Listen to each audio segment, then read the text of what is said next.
প্রথমবারের মতো আমার ছোট বোনের হাজব্যান্ড আমাদের বাসায় আসলো। আমার ছোট বোনের বিয়ের পর শ্বশুরবাড়িতে এইটাই ছিল তার ফার্স্ট রমজান। এতগুলো রোজা শ্বশুরবাড়িতে কাটালেও একদিনের জন্য কিন্তু সে চলে এসেছিল আমাদের বাসায়। তো একসাথে মিলে সবাই মিলে কি আনন্দ করলাম, বোনদেরকে কি রান্না করে খাওয়ালাম, সব কিছু নিয়ে থাকছে আজকের ভিডিও। হ্যালো সবাই, আসসালামু আলাইকুম। সবাই কেমন আছেন? আশা করছি সবাই অনেক বেশি ভালো আছেন। তো এই ব্লগটা আমি দিতে চেয়েছিলাম, শোনার পর থেকে তোমরা পাগল করে দিচ্ছিলে, এই ব্লগটার জন্য ফাইনালি দিয়ে দিলাম।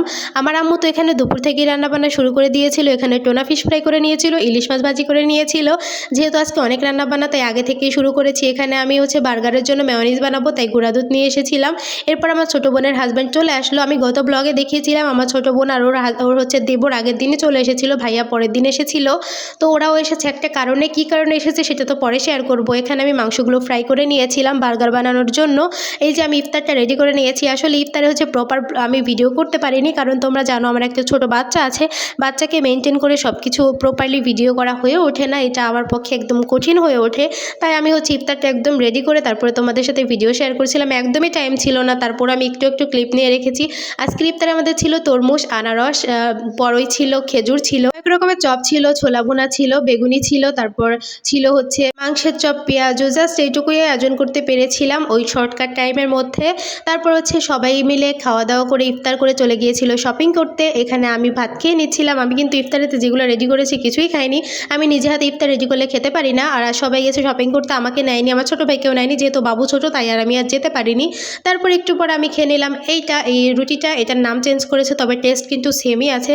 ভিডিওর মাঝখানে একটু বলে নিচ্ছি, এই যে থ্রি পিসটা দেখতে পাচ্ছ, এটা কিন্তু জমজম একটু ভুল বলে ফেলেছি। এটা জমজম লোনের মধ্যে একদম প্রিমিয়াম কোয়ালিটি সফট একটা থ্রি পিস। তোমরা এটা পেয়ে যাবা ইনায়া ফ্যাশন হাউস পেজে। ঈদের দিন রাফ ইউজ করার জন্য, বা যে সকল আপুরা আছো ঈদের দিন সকালবেলা অনেক বেশি কাজ করতে হয়, রান্নাবান্না করতে হয়, ঈদের দিন পরার জন্য বা এমনি বাসায় রাফ ইউজ করার জন্য। এবং তোমরা এটা দিয়ে যে কোনো জায়গায় ঘুরতেও যেতে পারবা। সুন্দর একটা থ্রি পিস, এটা একদম পারফেক্ট তোমাদের জন্য, সামার ফ্রেন্ডলি। এটা নিয়ে তো তোমরা ইনায়া ফ্যাশন হাউস পেজে ইনবক্স করে ফেলবে। আমি কিন্তু পেজের লিঙ্কটা দিয়ে দিব কমেন্টে এবং ক্যাপশনে। তো যাই হোক, সবাই শপিং করে চলে এসেছে, সেই ক্লিপ আমি আর নেইনি। তারপরে ভাবলাম গরমের মধ্যে যখন সবাই একটু এসেছে, আমি সবাইকে একটু লাচ্ছি বানিয়ে দিই। এখানে আমি মিষ্টি দই দিয়ে লাচ্ছি বানাচ্ছি। আমি যে দই নিয়েছি 1 কাপ পরিমাণ, তার মধ্যে 1 কাপ দিয়েছি দুধ, গরুর দুধ দিয়েছি, জাল করে ঘন করে নেওয়াটাই দিয়েছি। তার মধ্যে 1 কাপ বরফ পানি মিশিয়েছি, তার মধ্যে গুঁড়া দুধ দিয়েছি। এরপর দেখো এই যে আমি ব্লেন্ড করে নিয়েছি সুন্দর করে। আমি কিন্তু 2 কাপ দুইবার ব্লেন্ড করে নিয়েছি, যেহেতু একটাতে ধরতো না। এই যে আমাদের লাচ্ছি রেডি, একদম কলিজা ঠান্ডা হয়ে যাবে সবার খেয়ে। আর আমার ছোটো বোনের শ্বশুর আঙ্কেল আমাদের মেয়ের জন্য এই ড্রেসটা পাঠিয়েছিল, অনেক সুন্দর একটা ড্রেস। তো ভাবলাম এটা আমার মেয়েকে পরিয়ে একটু ছবি ভিডিও করে নিই।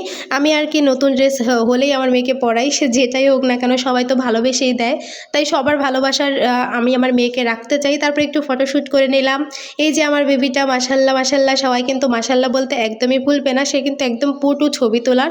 তারপর আমি এখানে বার্গার বানিয়ে নিয়েছিলাম। আসলে আমি সন্ধ্যাবেলাতেই বার্গার বানিয়েছিলাম। ইফতার করার পর যে খেতে চেয়েছিল তাদেরকে বানিয়ে দিয়েছিলাম, যারা খায়নি তাদেরকে পরে বানিয়ে দিয়েছিলাম। তারপর খাওয়া দাওয়া শেষ করে এখন রাতের খাবার খেতে সবাই চলে আসলো। এখানে রান্না করেছিল আম্মু গরুর মাংস, ওই যে দুপুরের মাছ বোনাটা ছিল, ডিম ভাজিও করেছিল, তারপরে পোলাও রান্না করেছিল। এখানে নিচেই আমরা সবাই বসে গেলাম। আসলে সবাই একসাথে যখন খেতে বসি তখন উপরে বসে খেতে ভালো লাগে না, নিচে বসে খেতেই ভালো লাগে। আর আমার বোন এখানে মাখা একটা সালাদ বানিয়েছিল, টমেটো দিয়ে, পেঁয়াজ, মরিচ, ধনিয়া পাতা দিয়ে। তারপরে তো সারাদিনের ক্লান্তি শেষে এই 1 কাপ চা আমার ক্লান্তি দূর করলো। আজকের ভিডিওটা এখানেই শেষ করছি, দেখাবো অন্য কোনো ভিডিওতে। আল্লাহ হাফেজ।